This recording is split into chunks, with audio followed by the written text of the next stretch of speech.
Well, that seems like a less than ideal way to end the half. Just sort of is what it is. The Vikings had a chance to at least go up 10-3, pending on Greg Joseph. But Kirk Cousins took a shot to the end zone. Justin Jefferson being covered by former Gophers cornerback Ben St. Just. Ooh, Lions scored. Let's go. But it was tipped, and it's unfortunate. Jefferson looked like he had a shot at his second touchdown on the day, but was picked off. Sort of is what it is. I do respect that they were aggressive going after it, not just settling for the field goal, but the Vikings do only lead 7-3 as the Vikings and the Commies head into halftime. And Washington gets the ball to start the second half. But overall, it's one of those games where opening drive, fantastic. The rest of the way, kind of not great, even though the defense really stepped up. Special teams is playing pretty well, but the offense just didn't piece together a drive after that opening salvo where he had the touchdown. Like, okay, maybe this will finally be it. Like, maybe this will be the 40-6 beatdown, but no, not so much. But luckily, the defense is really stepping up, and they're really containing Taylor Heineke and company, and hopefully that will carry over to the second half, although Washington does have a little bit of momentum going in after halftime. So what we've been doing is we've been just glossing over the winners and losers, which we do at the end of the game. So this is first half winners and losers. For man of the match, Justin freaking Jefferson, getting after it. Let's look up his stats. All right, so Jefferson, really good at this, by the way. All right, so Jefferson currently has 5 catches, 57 yards, and a touchdown. Almost had 2. It was almost there. But it finally got in the end zone. First time he's made that trip since week 1. Then winner number 2, the defense. Heineke and company are 1-6 now on third down. And they've only had 96 yards of total offense, but they're still hanging in there because the Vikings offense hasn't been great as Washington defense has stiffened. And the Vikings, after the opening drive, haven't put up any other points. So that obviously has to change, and hopefully that will change. But it's easy thing to do. Tristan D, $2 in super chat. Please don't tell me we lose to the Commies. Now, well, it's really easy to hang your head. It's like, well, the ball's literally not bouncing your way today. Maybe some of the calls kind of foobar, whatever. But and a couple of injuries. Cameron Tiny Dancer left. He was questionable coming in with a neck injury. It looks like he may have gotten dinged up when he had that absolute BS call of he dove at the offensive lineman's legs. Where was the ball carrier? Just ridiculous, man. And then also Garrett Bradbury went down with looked like an ankle injury. He was reaching for his ankle when he was on the turf, but luckily he walked off on his own power. Hopefully he's good. Nugs, 99 cents in the super chat. If you got a question, toss it in, couple bucks in the super chat, and get it answered here. Also, let us know where you're watching from and give a couple of shout outs.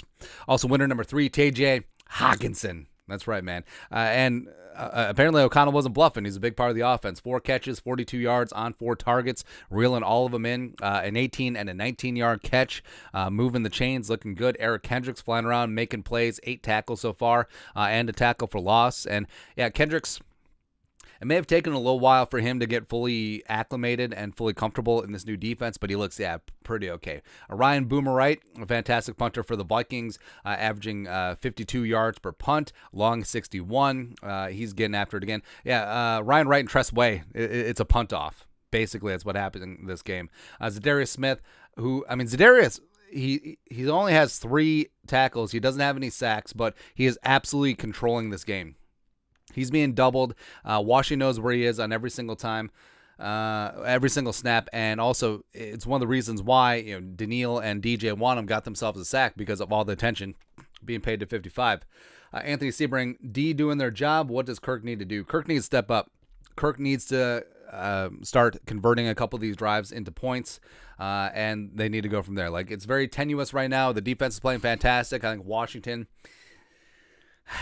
with Heineke, I don't think Heineke's a starting quarterback. And, of course, that could come back to bite me in the ass when he drops 3 touchdowns in the second half. But their offensive line has been patchwork. They've had injuries. They've had a lot of mismatches all up in there. So they need to keep the pass rush on and keep this offense one-dimensional, man. Daniil Hunter, DJ Wanham each got a sack. Jordan Hicks flying around making plays. Of course, he's very familiar with Washington from his time with the Eagles. Kirk Cousins sort of getting things done right now. Kirk is 13 of 20 for $158, has that touchdown. The pick wasn't really on him. So that's whatever.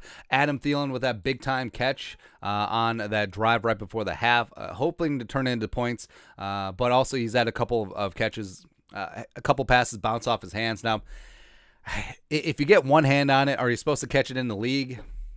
I don't know. I don't know, man. But it's been close overall. The opening drive was great. Kyrus Tonga had a pass broken up at the line. How many batted passes does Heineke have? It feels like it's like 5 or 6. And they've sacked him twice.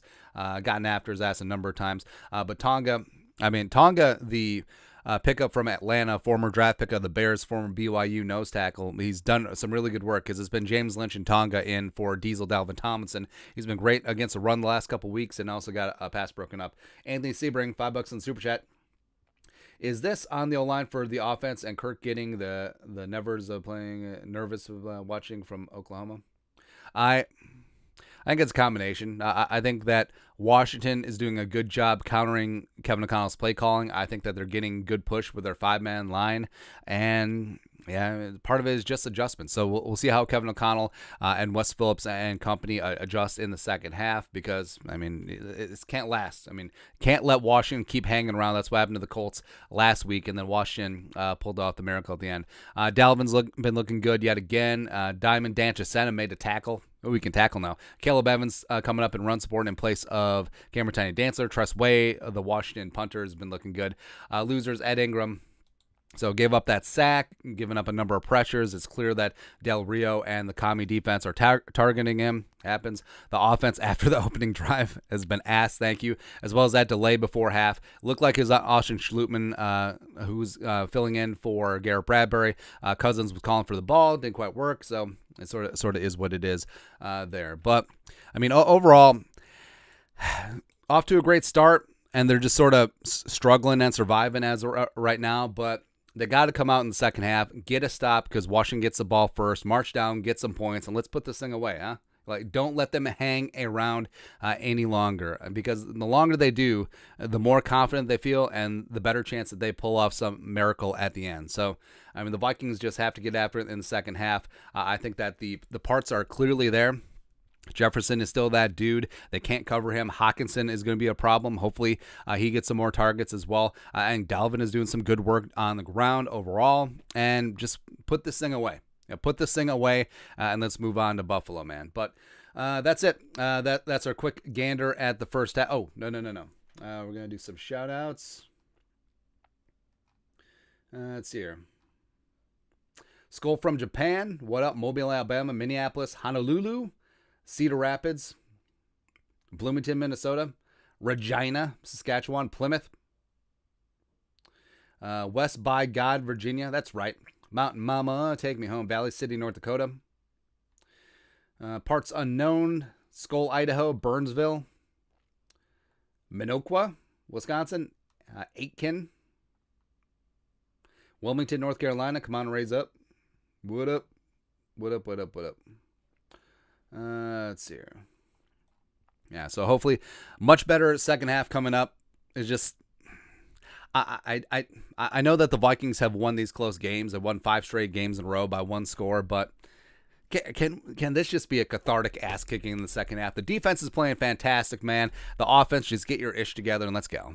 Let's go, man. But that's halftime show. We'll see you back here for the post game as well as winners and losers after the game. But until next time, Skull